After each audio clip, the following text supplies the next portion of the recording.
हमारे बीच में उपस्थित है।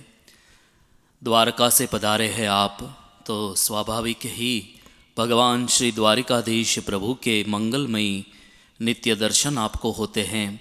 तो आपके द्वारा हमें भी आज ठाकुर जी के मंगलमय दर्शन यहाँ से हो रहे हैं। और आप वर्तमान समय में जगतगुरु भगवान श्री शंकराचार्य जी द्वारा प्रस्थापित शंकराचार्य अभिनव सच्चिदानंद तीर्थ महाविद्यालय के आप प्राचार्य हैं और बड़े ही अच्छे आप वेदों के विद्वान हैं। तो आज आपके द्वारा ऐसा ही विषय लेकर मंत्र के आलोक में श्री कृष्ण लीलाएं, या तो जो भी अवतार 24 अवतार जो हुए हैं, तो कहाँ कहाँ पर वेदों में उसका हम सभी को जो श्रुतियों के द्वारा प्रतिपादन हुआ है वो हम सभी को आपके द्वारा आज यहाँ पर प्रवचन के रूप में प्रसाद प्राप्त होने वाला है। मैं बहुत ही आदर के साथ डॉक्टर श्री कुलदीप भाई पुरोहित से विनती करता हूँ, आप आइए और हम सभी को मंत्रालोक के दर्शन कराइए। हरि ओम नमः शंभवाय च मयो भवाय च नमः शंकराय च मयस्कराय च नमः शिवाय च शिवतराय च वसुदेवसुतं देवं कंसचाणूरमर्दनं देवकी परमानन्दं कृष्णं वन्दे जगद्गुरुं शङ्करं शङ्कराचार्यं केशवं बादरायणं सूत्रभाष्यकृतौ वन्दे भगवन्तौ पुनः पुनः तपोमूर्तिमन्तं यजुर्वेदरूपं तमक्षालयन्तं निजज्ञानभासा स्वभावेन शान्तं दयासागरन्तं नमामो वयं सद्गुरुं शान्तिलालं। नमो नमः। क्व सुधा क्व कथा लोके तथा सुराणामपि दुर्लभा, इन दो ही वचनों के साथ में आज आपके समक्ष उपस्थित हुआ हूँ। विप्रकुल भूषण पूज्य गुरुदेव सामने बैठे हैं, उनके सामने भागवत जी के विषय में कुछ कहने का अवसर प्राप्त हुआ। साथ ही सभी श्रोतागण, विद्यार्थीगण, विशेष रूप से हमारे गुरुजी यहाँ पर बैठे हुए हैं विपिन भाई भोगायता जी, आप सभी को प्रणाम करते हुए, जैसे हम कहते हैं सर्वज्ञानमयो ही सः, वेद के विषय में कहा जाता है कि वे सब ज्ञानों का भंडार हैं। विद विचारणे, विद धातु से विचार शब्द में वेद शब्द की निष्पत्ति होती है। विद सत्तायाम, जो था है और रहेगा। तो ऐसे एक वेद से सब जानते हैं। भगवान वेदव्यास जी ने कलयुग के मनुष्यों के लिए, हम लोगों के लिए वेदों का व्यास किया। वो व्यास 1 से 4 वेदों के रूप में प्राप्त हुआ, कई शाखाएं बन गईं उसकी। उसके बाद और भी उनको लगा कि कलयुग में सभी वर्णाश्रम धर्मी इससे लाभ प्राप्त कर सकें, इसलिए उन्होंने पुराणों की रचना की। तो वेदव्यास जी के जो व्यास की कथा है वो हम सुनते हैं, हम पुराणों तक उसका दर्शन कर सकते हैं। तो कैसे उन्होंने वेद मंत्रों में से उन कथाओं को लेकर, अथवा जैसे हम कहते हैं कि सब कुछ वेद मंत्रों से निकला है, तो वेद मंत्रों में कहाँ कहाँ किस रूप में हो सकता है, उसके विषय में श्री हार्दिक भाई का फ़ोन था, तो तब से चिंतन शुरू किया। लगभग 200 से ऊपर मंत्र भाई श्री हमने अवगाहन किया, तो बहुत अलग अलग जगह पे मिले, और आज मुझे इतने अच्छे मंच से उसके विषय में कहने का मौका, अवसर मिल रहा है। अब कालव्याल मुखग्रास त्रास निर्णाश हेतवे श्रीमद्भागवतम शास्त्रम कलौकीरेण भाषितम। त्रासों के आत्यंतिक नाश हेतु भगवान वेदव्यास जी के द्वारा श्रीमद्भागवत का प्रवचन हुआ। कलौ तु केवला भक्तिर ब्रह्म सायुज्य कारिणी। कलयुग में भक्ति ही केवल ब्रह्म के सायुज्य को प्राप्त कराने वाली है, उसी में आगे एक श्लोक जो 11 स्कंध में और 21वें अध्याय में 35वां श्लोक है, वहीं से मेरी यात्रा प्रारंभ हुई। वो श्लोक था, वेदा ब्रह्मात्म विषया स्त्रिकांडा विषया इमे परोक्षवादा ऋषयः परोक्षम मम च प्रियम। भगवान वेदव्यास जी के द्वारा ये जो श्लोक कहा कि वो परोक्ष है, वो मुझे प्रिय है। परोक्ष है, भगवान स्वयं अपने मुख से कह रहे हैं कि वो परोक्ष है, वो मुझे प्रिय है। तो वो परोक्ष क्या है? क्योंकि हम तो स्वाभाविक है, हम लोगों को प्रश्न तो होते ही हैं। जितने भी शास्त्र हैं अपने संस्कृत के, सब शास्त्रों में प्रश्नकरण पहले है। कहीं पे भी ऋषि मुनि इकट्ठे होंगे, एक ऋषि खड़े होंगे, शौनकादि जो भी ऋषि रहे हों, वो अपने कुल के जो श्रेष्ठ ऋषि होंगे उनको प्रश्नकरण करते हैं, और प्रश्नकरण करने के प्रत्युत्तर में फिर शास्त्र, वहाँ से शास्त्र रूपी गंगा बहती है। तो इसी को लेकर ये जो विधा है वो वेदों से चली आ रही है। तो वेदों में भी प्रश्नकरण है, उसका एक पहले मंत्र में पढ़ देता हूँ। यजुर्वेद के 21वें अध्याय में इस मंत्र का पाठ आया है। कह स्विदे काकी चरति क उत्स्विज्जायते पुनः किग्गुस्विद्वीमस्य भेखजं किं वा वपनं महत। इस मंत्र का यदि हम अर्थ अनुसंधान करेंगे तो वहाँ पर सभी प्रश्न, एकाकी चरतः, एकाकी कौन विचरण करता है, कौन है वो, कह उस्विज्जायते पुनः, और बार बार हम किसको, अर्थात किम वपनम महत, बार बार हम किसको वपन कर सकते हैं। इस प्रकार से प्रश्नकरण करके वहाँ से चर्चा को प्रारंभ किया है। तो वेदादि जो शास्त्र हैं, जो ब्रह्म विषय हैं, उसको त्रिकांड में बांटा गया है। कर्मकांड, ज्ञानकांड एवं उपासनाकांड। कर्मकांड जो है वह ब्राह्मण ग्रंथों में विशेष रूप से प्रतिपादन उसका आया है। उपासना कांड है जिसका प्रतिपादन विशेष रूप से आरण्यक ग्रंथों में आया है, एवं ऐसे ही ज्ञान कांड है, उसका विशेष रूप से प्रतिपादन उपनिषद ग्रंथों में आया हुआ है।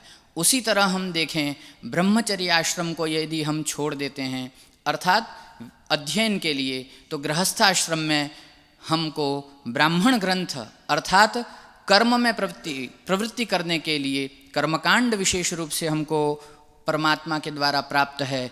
उसी वेद का भाग उपासना कांड जो है वह वानप्रस्थ में, और अंतिम में जो ज्ञान कांड है, उपनिषद भाग है, वह संन्यास आश्रम में। इस प्रकार से आश्रम और वर्णाश्रम के हिसाब से इसको विभक्त किया गया। अब उसमें किस प्रकार उसको समझना है, तो कहा विद्यांच जस्तद्वेदो भयज्ञो सह अविद्यया मृत्युन्तीर्त्वा विद्ययामृतमश्नुते। विद्या और अविद्या, प्रवृत्ति मार्ग एवं निवृत्ति मार्ग। कर्म कांड से आप प्रवृत्ति करिए, उपासना कांड उसके लिए शब्द आया है प्रचोदन पूर्वक कर्म विधान, आपको अच्छी तरह से प्रेरित करेंगे, अर्थात कहेंगे स्वर्ग कामार्थम यजेत इष्टि, इष्टि करिए तो आपको स्वर्ग मिलेगा।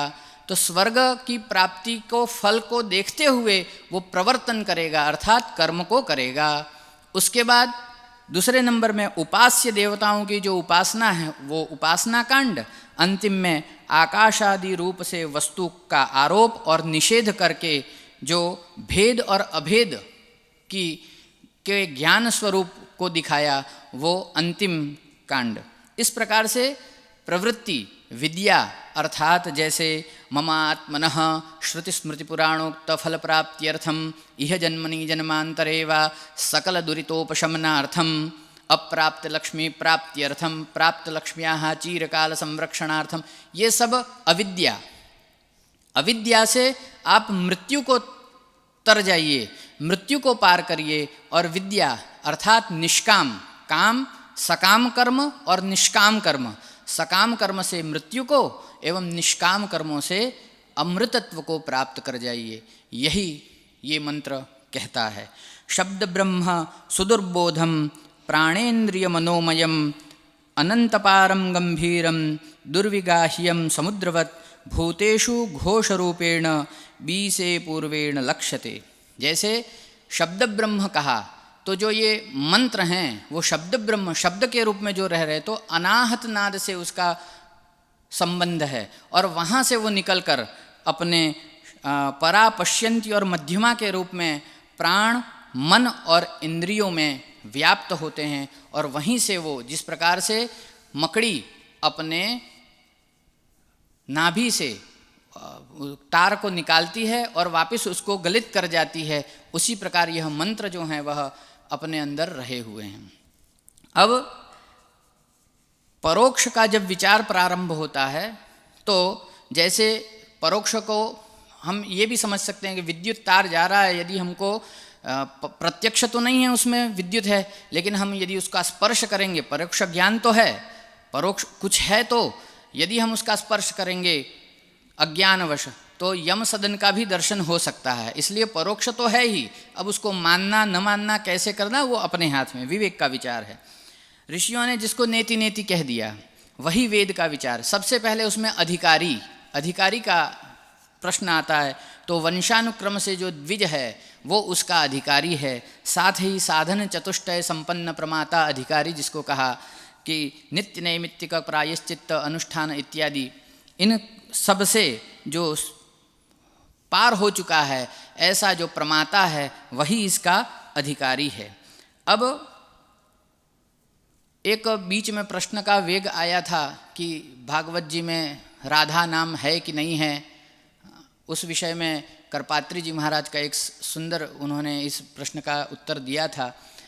वैसे ही कई बार हम लोगों को ये प्रश्न करते हैं कि आप वेद मंत्र जानते हैं तो बताइए राम और कृष्ण इत्यादियों का कहीं। तो ये जो हार्दिक भाई से हमारी बात हुई उसी समय मुझे ये पहला विचार आया कि ये इस सबसे उपयुक्त यही विषय रहेगा।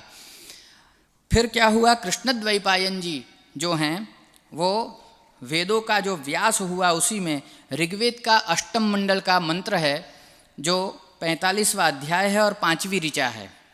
यह सामवेद में भी प्राप्त होता है और अथर्ववेद में भी। इहत्वा गोपरिणासा महे मदंतुराधसे सरो गौरो यथा पिब।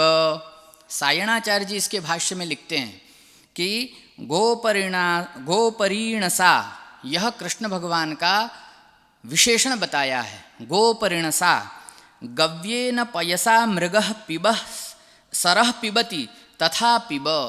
कोई एक मृग है वो इतना तृषित हो चुका है, इतना प्यासा हो चुका है, व्याकुल हो चुका है प्यास से, और अचानक से उसके सामने यदि कोई सर तालाब आ जाए और वो जिस प्रकार से तालाब का पानी पीता है उसी प्रकार आपको कृष्ण के रस को पीना है, कृष्ण के रस को पीना है। अब ये जो वाक्य है यह हमको तापत्रय की याद दिलाता है कि जो ये सांसारिक तापत्रय जो हैं इनसे एकदम से दुखी हो चुका है, उसको अब कोई उपाय नहीं दिख रहा है और उसको आत्यंतिक फिर वो जाएगा इसी भागवत जी के इत्यादि जो पुराण हैं या इनके शरण में, तब उसको जो आनंद होगा। यहीं से मुझे लगता है भगवान वेदव्यास जी ने प्रारंभ किया कि वो सर कौन सा है कि जिसमें जाकर मृग यह जलपान करके अपनी तृषा को, अपनी प्यास को बुझा सके। फिर उसी में गोपरिणासा ये जो विशेषण है बहुत अच्छा उसमें व्याख्यान दिया हुआ है वहाँ पर। फिर आगे जब इतना तो आ गया, वेदव्यास जी ने सोचा कि अब लिखा क्या जाए, तो जब यज्ञानाम जप यज्ञोस्मि, यज्ञों में मैं जप यज्ञ हूँ, और संकीर्तन भक्ति के विषय में क्यों, क्योंकि नाम संकीर्तनम विष्णु हो, तो उसके जो आचार्य हैं वो श्रेष्ठ आचार्य शुकदेव जी और नारद जी संकीर्तन भक्ति के, तो उसमें शुक्ल यजुर्वेद के माध्यम दिन संहिता में 17वां अध्याय है और 89वां मंत्र है, उसमें स्पष्ट रूप से इसको कहा गया है। वो मंत्र है घ्रैतस्य नाम गुह्यञ्जादस्ति जिह्वा देवानाममृतस्य नाभिः भयन्नाम प्रब्रवाम घ्रैतस्यास्मिन् यज्ञे धारयामानमोभिः। घ्रैतस्य नाम नित्य सिद्ध नाम यद्गुह्यम अस्ति, जो नित्य सिद्ध नाम है और वो गुह्य है, वो सर्वसामान्य नहीं है, उसको सा जिह्वा देव यजनी जिह्वा, उस नाम को जो लेती है वो देव के समान या देवताओं की जिह्वा है, उसको देवता ग्रहण करते हैं। अर्थात जीभ पर नाम संकीर्तन जिसको कहा, संकीर्तन भक्ति, उसको जो अपनी जिह्वा पर धारण करता है वो देव संबंधी अर्थात देवताओं का विशेष कृपा पात्र बन जाता है। ओम तत्सत अपन कहते हैं तो जो नाम और नामी है उसमें अभेद है। राम कहा तो राम नाम जरूर है लेकिन वो राम ही हैं, राम से राम का नाम अलग नहीं है। यही इस मंत्र में प्रतिपादित किया गया है, परब्रह्म स्वरूप है। फिर इसी मंत्र का जो है अमृतस्य नाभिः, यदि कोई अपनी जिह्वा को संकीर्तन भक्ति से श्रेष्ठ बनाता है तो वो क्या है, तो अमृतस्य नाभिः, जहाँ मृत्यु नहीं होती है या मोक्ष का जो कारण बनती है वह नाभि यानी उत्पत्ति स्थान। अर्थात संकीर्तन भक्ति उसके लिए मोक्ष का साधन बन जाती है या मोक्ष को उत्पन्न करने वाली बन जाती है। इसी तरह से आगे नाम प्रब्रवामा, नाम जानते ही हैं संकीर्तन, और उसको अस्मिन् यज्ञे संकीर्तन यज्ञे नमोभिः धारयामि, शरणागति के विषय में कहा गया है कि नमोभिः धारयामः, उसको नमन पूर्वक धारण करते हैं अर्थात शरणागति पूर्वक हम धारण करते हैं। मंत्र में ये वाक्य हैं।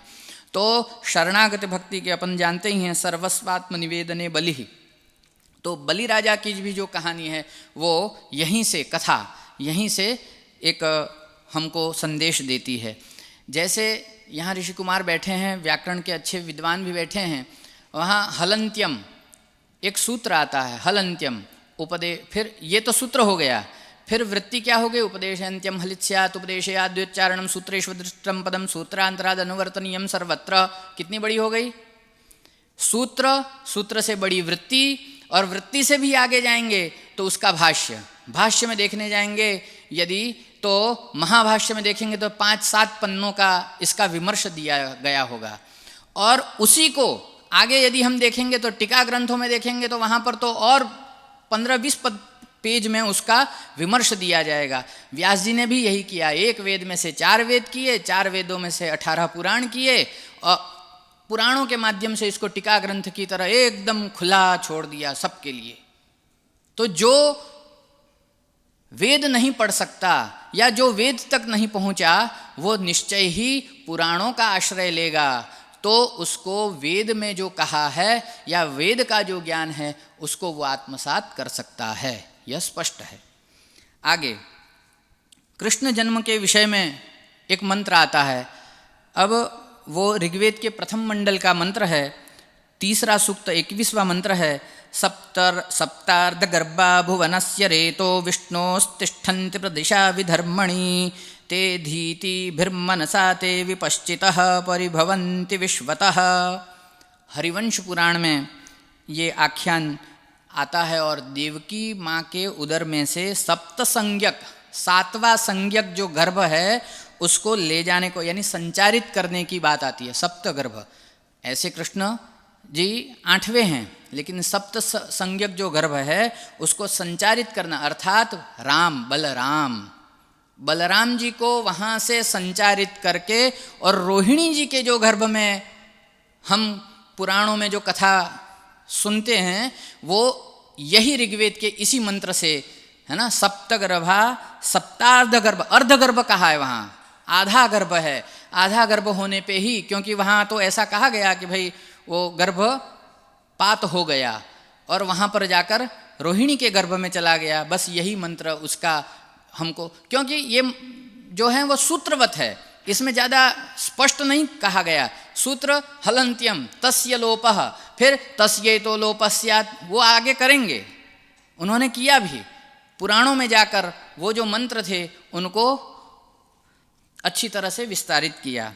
एक कालनेमी पुत्रगण जो है, षडगर्भा जो एक आख्यान आता है, उसमें ब्रह्मा जी की आराधना कर ली। तो ब्रह्मा जी की आराधना करने से हिरण्यकशिपु नाराज हो गए कि पिता यानी अपने कुल के बैठे हैं बड़े और परमपिता को भजते हो। उन्होंने श्राप दिया और अपने ही पिता के हाथ से उनकी मृत्यु हुई। ये एक वहाँ पर आता है। भुवनस्य, अभी इसी मंत्र की जो एक विशेष बात है वो मैं आपको बताना चाहता हूँ। भुवनस्य रेतो तत्र तिष्ठन्ति, ये जो शब्द है वो बहुत उपयोगी है, क्योंकि भुवनस्य रेतः, रेतः अर्थात शक्ति, जो भुवन की निखिल शक्ति को धारण किया हुआ है वो वहाँ पर रहा है, अर्थात अष्टम गर्भ। भगवान श्री कृष्ण के विषय में ये कहा गया है। 7 तो हो गए, अष्टम गर्भ जो है वह भुवनस्य निखिल रेतः, ये मंत्र का है। फिर वैसे ही 5वां मंडल है ऋग्वेद का, पंचम मंडल, उसमें 5वां अध्याय एवं दूसरी ऋचा है। इमे देवा अनिमीया पृथिव्याश्चिकित्वांसो, ये जो ऋचा है उसमें देवताओं के द्वारा स्पष्ट आदेश कहा गया कि आप जब पुत्र को लेकर यहाँ से निकलेंगे तो यमुना जी आपको मार्ग दे देंगी। ये इस मंत्र में स्पष्ट रूप से ऐसा कहा गया है कि नदी इत्यादि भी आपको रास्ता दे देगी। अब उसके आगे और प्रश्न पूछा वसुदेव जी के लिए। वसुदेव जी ने प्रश्न पूछा, अपने भागवत जी इत्यादि में पढ़ते हैं तो वहाँ ऐसा हमको स्पष्ट पता चलता है कि वसुदेव जी ने भगवान नारायण से ही पूछा कि मैं तो यहाँ बंधा हुआ हूँ, कैसे जाऊँगा। तो वहाँ पर देवताओं से जब प्रश्न किया गया कि मैं इसको कहाँ ले जाकर रखूँगा, कृष्ण जी का जन्म तो हो गया, अब मैं उनको कहाँ ले जाकर रखूँगा, आप तो कह रहे हैं कि यमुना पार, ये कैसे होगा। तो उन्होंने कहा, वहाँ पर मंत्र फिर से वो ऋग्वेद का मंत्र है, उसके प्रत्युत्तर में कहते हैं यद गोपावदिति शर्म भद्रम मित्रा यच्छन्ति वरुणः सुरादसे, अर्थात जहाँ पर, जिस स्थान पर, यत् स्थानम गोपावाद गोपाल युक्तम तस्मिन् स्थाने तोकम तनयम आदधानः, जिस स्थान पर गोप बालक इत्यादि रहते हैं उस स्थान पर आप अपने इस बालक को छोड़ दीजिए। ऋग्वेद। आगे तृणावर्त की जो कहानी कथा है, तृणावर्त राक्षस की, उसके विषय में ऋग्वेद का ही अष्टम मंडल 5वां अध्याय है और 10वीं ऋचा है उसकी, उसमें, और ये यजुर्वेद में भी प्राप्त होता है 12वें अध्याय में 87वां मंत्र है, उसमें है साकञ्जक्ष्म प्रपत चाखेण किकिदीविना साकं भातस्यद्राज्या साकन्नश्य निहाकया। साकमिति महारोग वात्यरूप राक्षस, वहाँ अर्थ किया है सायणाचार्य जी ने बोलू छूँ।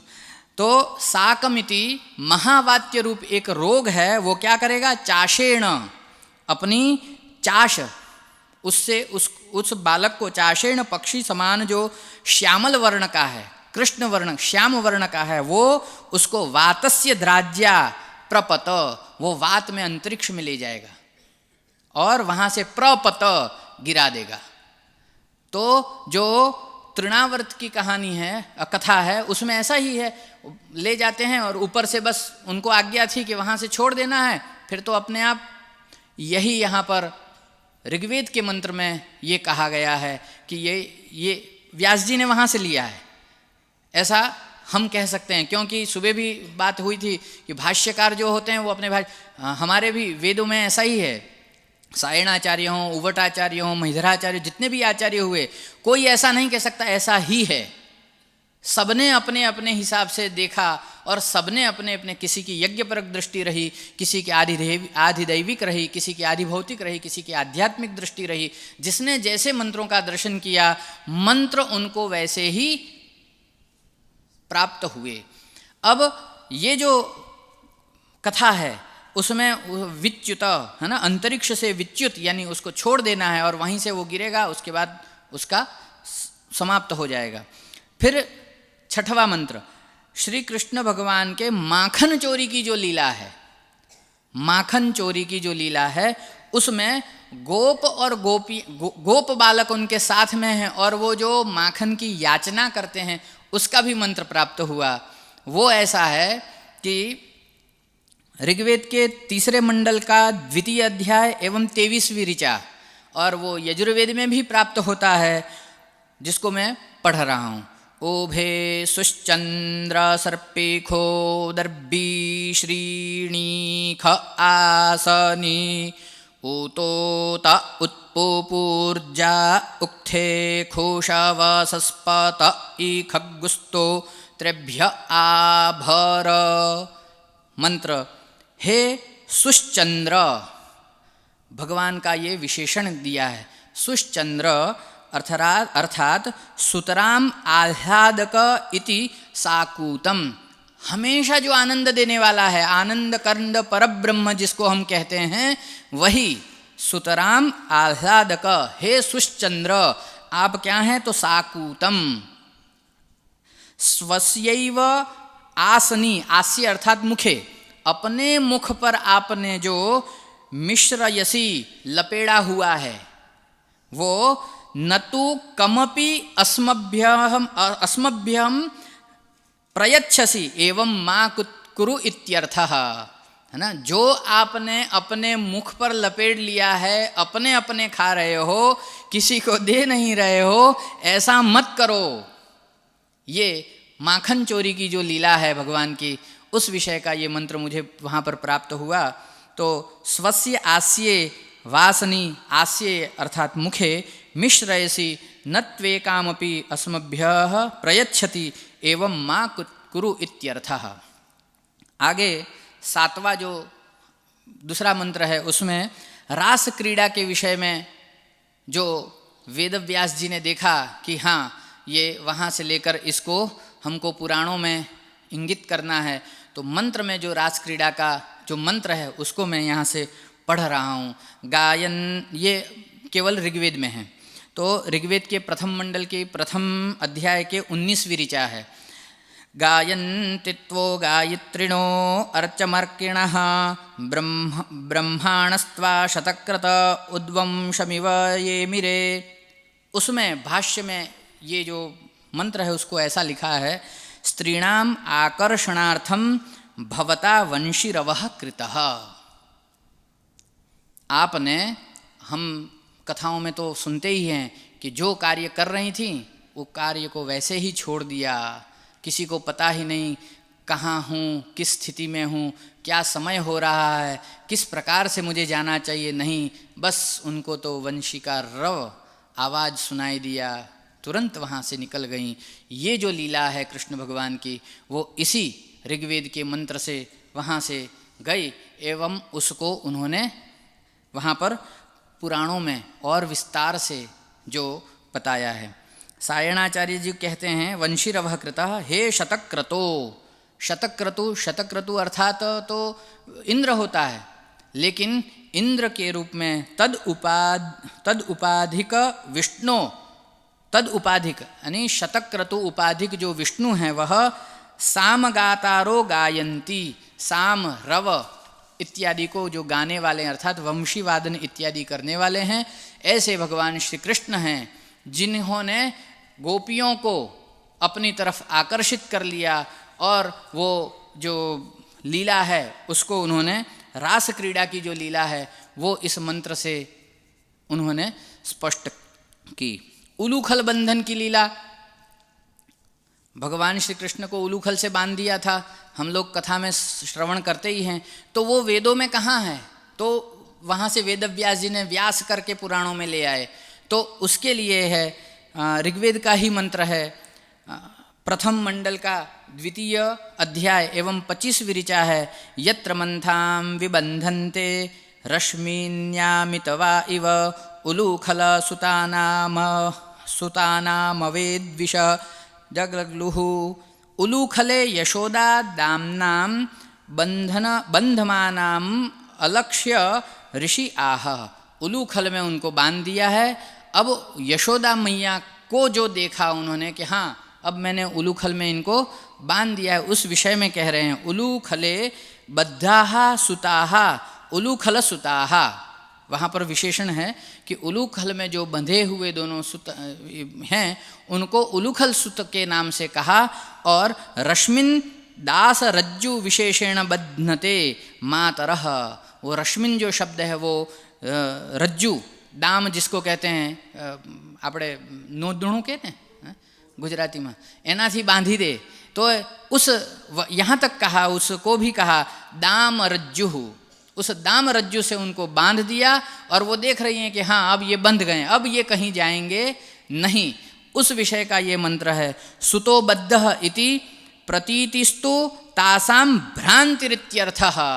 अब मैंने सुतों को बांध दिया है, ये तो उनकी केवल भ्रांति ही है, ये भाष्य का। फिर अब विशेष न कहते हुए, क्योंकि 200 मंत्र हो रहे थे और 200 मंत्रों का पूरा यदि कहने जाएं तो बहुत समय लग जाएगा, लेकिन अंतिम में मैं जिस स्थान से आता हूँ राजाधिराज, उनके विषय में जो मंत्र मुझे अच्छा लगा वो अब आपके विषय में आपके सामने प्रस्तुत कर दूँ।